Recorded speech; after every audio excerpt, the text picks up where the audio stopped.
Hello friends, very good evening to all of you. How are you? कैसे हैं आप सभी? मैं मोहित एक बार फिर आप सभी का आपके अपने परिवार एग्जामपुर पर हार्दिक स्वागत करता हूं। हम एग्जामपुर कदम से क्रांति की ओर। तो दोस्तों, कैसे हैं आप लोग? बताइए एक बार। जैसे कि आपका सभी का यही है इंतजार अभी तक कि 2021 का क्या होने वाला है, यूपीएसआई 2021 का क्या होने वाला है।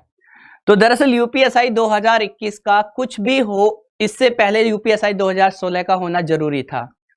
क्योंकि अगर 2016 की भर्ती कहीं ना कहीं अटक जाती किसी भी कारण, मतलब कोर्ट का जो फैसला है जो 5 फरवरी से रिजर्व हो रखा था और जिसका ऑर्डर अभी आना बाकी था, अगर वो ऑर्डर नहीं आया होता तो आपकी भर्ती कहीं ना कहीं अटक सकती थी। क्यों अटक सकती थी? क्योंकि सबसे बड़ा मुद्दा है नॉर्मलाइजेशन का।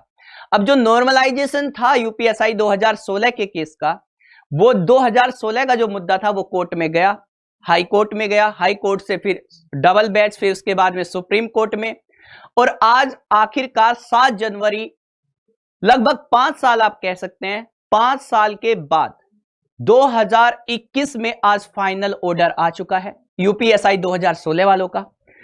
अब इसमें यह बात अलग है कि 2016 में जो भी केस उठा था, जो भी हाई कोर्ट पहुंचा था, उसके बाद सुप्रीम कोर्ट में पहुंचा है। हाई कोर्ट से चीजें जो है क्लियर हुई, हाई कोर्ट से बोला कि भाई ये जो रिजल्ट है वो फिर से दोबारा से तैयार होना चाहिए उस तरीके से।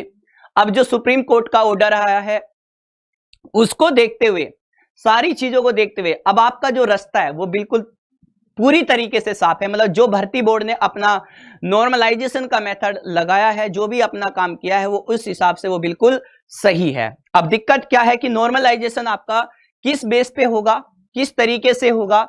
अब वो भर्ती बोर्ड जिस तरीके से उन्होंने अपना नोटिफिकेशन उसमें दिया है, जैसे 2016 में उन्होंने क्या किया है, जिस तरीके से उन्होंने परसेंटाइल को लगाया है, उसी के बेस पे उस पे जो भी हाई कोर्ट का ऑर्डर था वो क्वेश्चन कर दिया गया है। मतलब सुप्रीम कोर्ट का जो ऑर्डर है वो फाइनली मान्य है, और उसमें जिन लोगों ने ट्रेनिंग की थी उन्हीं लोगों को उन्होंने मान्य माना है। उन्होंने माना है कि जिन लोगों ने ट्रेनिंग किया है वो अपनी जगह पे अपने हिसाब से सही है, और हमें जो भी हाई कोर्ट का ऑर्डर था उस पर कोई भी, मतलब इस पर बात पे चर्चा नहीं होनी है, इस पर कोई भी मैटर इसमें नहीं है।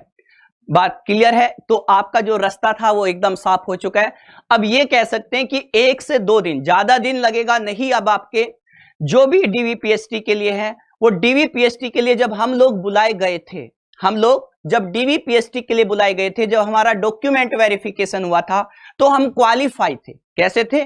हम हर तरीके से क्वालिफाई थे, और जो बच्चा क्वालिफाई होगा हर तरीके से, मतलब हम कहेंगे एलिजिबल होगा, उसी को आगे के लिए बुलाया जाएगा, है ना।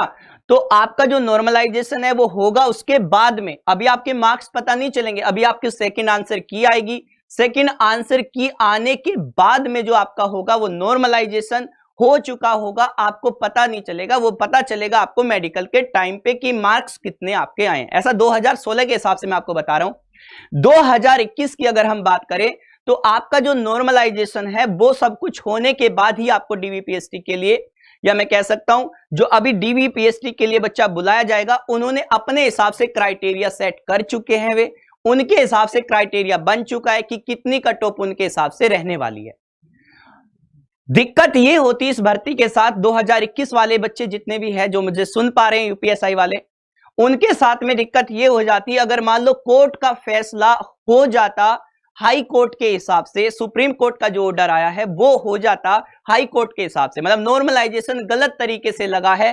कहने का मतलब, जैसे मैं ये कहने लगूं कि आपके 40 में से 20 क्वेश्चन ठीक करना सही था।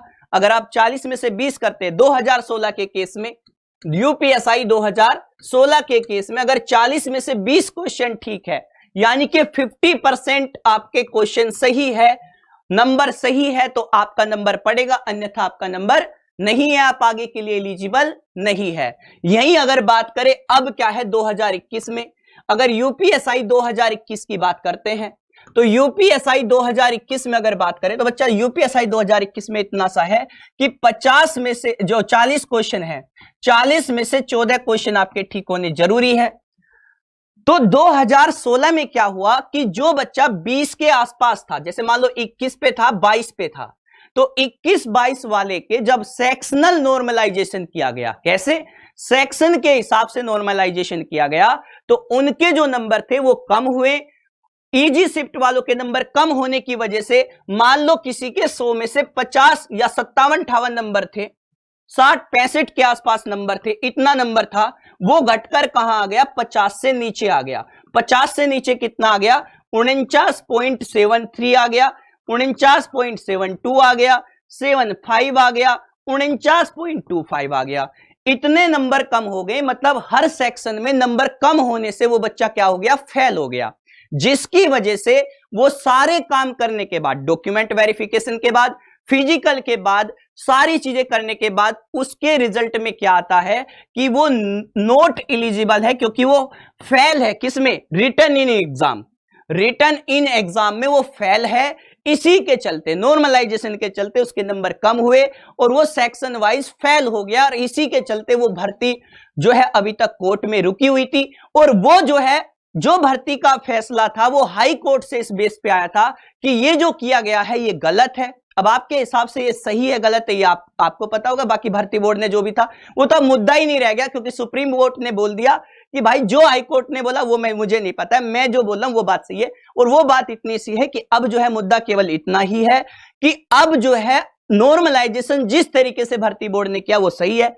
अगर आपके नंबर 15-16 के आसपास है, 15-16 के आसपास है, और इस बार भी नॉर्मलाइजेशन होता है सेक्शन वाइज, तो आपके नंबर 14 से बढ़कर 20 के आसपास भी जा सकते हैं। क्वेश्चन मतलब कह सकते हैं क्वेश्चन जो है, जो 16-17 के आसपास है वो 17 वाला 20 के पास जा सकता है, और 16 वाला घटकर 14 से नीचे भी आ सकता है। नॉर्मलाइजेशन जिस तरीके से 2016 में हुआ, अगर इस तरीके का ही नॉर्मलाइजेशन इस बार भी आता है तो 15-16 वाला अपने आप को सेफ मत मान के चलना, भले ही उसका स्कोर 130 से ऊपर जा रहा हो, कोई दिक्कत वाली बात नहीं है। चाहे उसका स्कोर 130 से कितना भी ऊपर हो, कोई फर्क नहीं पड़ता। अगर वो 15-16 के आसपास किसी सब्जेक्ट में है तो सेक्शनल नॉर्मलाइजेशन में वो फेल हो सकता है। यही के चलते ये भर्ती अभी तक कोर्ट में फंसी हुई थी, और आज इसका फैसला आ गया है कि जैसा भर्ती बोर्ड ने किया वो बिल्कुल सही है, और इस पे कोई भी हम इसमें कुछ भी चेंज नहीं कर सकते। और हाई कोर्ट का फैसला जो भी था वो एकदम अपना अपनी जगह पे सेट है भाई साहब, उस पे हम कुछ भी नहीं मानना, मतलब उस पे कोई बात ही नहीं करनी है, जो अपना ऑर्डर है बस वो फाइनल है। तो बात कहने की यह है कि यूपीएसआई 2021 का जहां से अभी तक का जो ऑर्डर है ये इसी वजह से जो है ना आपकी फंसी हुई था, अभी तक इसलिए आप तक की नहीं आ रही थी, आगे की प्रोसेस भी नहीं की जा रही थी। आज ये ऑर्डर आ गया है तो आपका रास्ता भी साफ है। बस अब आपको ये देखना है, जो बच्चा 15-16 के आसपास में है, अब वो बच्चा नॉर्मलाइजेशन से अगर फेल हो जाता है तो उसको भी दिक्कत हो सकती है। बाकी मैं कहूंगा इसको फायदा भी हो सकता है, जिसकी हार्ड शिफ्ट होगी उससे फायदा होगा, जिसकी आसान शिफ्ट होगी वो नीचे जाएगा, क्योंकि आप अकेले ऐसे नहीं है, ऐसा 2016 वालों के साथ हो चुका है और उसका केस वो हार चुके हैं। ठीक है भाई, तो चलिए अब आपका रास्ता एकदम साफ है, और अब आप तैयार हो जाइए अपने डीवीपीएसटी के लिए, अपनी रनिंग को अपने तरीके से अपना हथियार बना के दौड़ते रहिए, क्योंकि मौका बार बार नहीं मिलता है। और 5 साल बाद लड़ाई करने के बाद, लड़ने के बाद, केस लड़ने के बाद, कई करोड़ रुपए खपाने के बाद भी आज बच्चा अपने घर पे बैठ चुका है, इसी उम्मीद में था कि शायद इस बार तो उसको मौका मिल जाएगा, क्योंकि उसमें उस बच्चे की कोई गलती नहीं थी जिसके नंबर इनसे ज्यादा थे, उस बच्चे के नंबर इनसे ज्यादा थे, उसमें से कोई गलती नहीं थी। नॉर्मलाइजेशन का तो भाई अपना हिसाब से है, और नॉर्मलाइजेशन से उसके नंबर कम हुए, वो बेचारा किस वजह से फेल हुआ से खुद नहीं पता है, लेकिन वो फिर भी कुछ नहीं कर सकता है। जो ऑर्डर है वो ऑर्डर है, जो चीज है वो चीज है। तो बाकी चलिए फिर अब देखिएगा आपके हिसाब से आपका क्या रहता है। अगर आपका स्कोर इसके आसपास है तो फिर आपको कुछ भी दिक्कत हो सकती है, हो सकता है आपका स्कोर कम हो जाए, तो फिर आप नॉर्मलाइजेशन से फेल भी हो सकते हैं सेक्शन में। तो सेक्शनल वाइज जो नॉर्मलाइजेशन था वो मान्य है हर तरीके से, अब आपका रास्ता साफ है। सेकंड आंसर की कभी भी आ सकती है 102 दिन में, और डीवीपीएसटी मैं कहूंगा 15 तारीख से पहले आपका ये सारी चीजें मुझे लगता है हो जानी चाहिए। 15 तारीख से पहले डीवीपीएसटी के लिए 1 महीना मुश्किल से आपको मिलेगा। अगर डीवीपीएसटी 15 तारीख से पहले आपकी होती है तो फिर 1 महीने से कम मिलेगा, बस मतलब ये कह सकते हैं फरवरी के मिड तक आपकी रनिंग वगैरह करवा दी जाएगी। ठीक है, तो तैयार रहिए, अपना मेहनत करते रहिए, ठीक है ना। तो मिलते हैं भैया, चलिए जब तक के लिए अपना ध्यान रखिए, bye, take care, love you all, जय हिंद, जय भारत, एग्जाम्पल कर विजय एग्जाम्पल।